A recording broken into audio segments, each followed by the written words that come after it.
Siz də pensiyaların artmasını istəyirsinizsə kanala abunə olub videonu bəyənməyi unutmayın.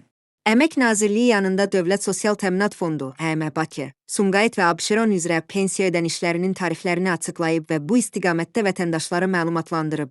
Rəsmi məlumatlara əsasən, qeyd olunan ərazilərdə yaşayan pensiyaçıların ödənişləri aprel ayının 13-ü tarixində həyata keçiriləcək. Bu qərar, pensiyaların vaxtında və gecikməsi şəkildə çatdırılmasını təmin etmək məqsədi daşıyır və sosial təminat sisteminin sabitliyini qorumağa yönəlib.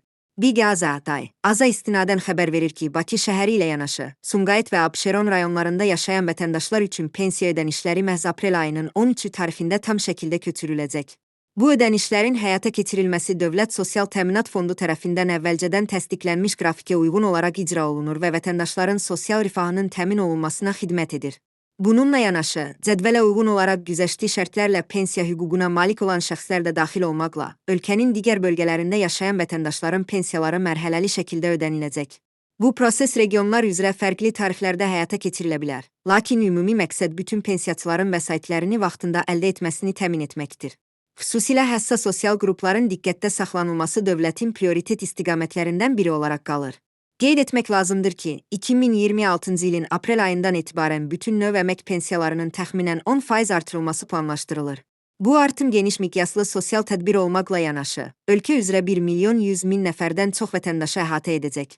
Pensiyaların artırılması əhalinin sosial rifah səviyyəsinin yüksəldilməsi, alıcılıq qabiliyyətinin gücləndirilməsi və ümumi iqtisadi balansın qorunması baxımından mühüm addım hesab olunur.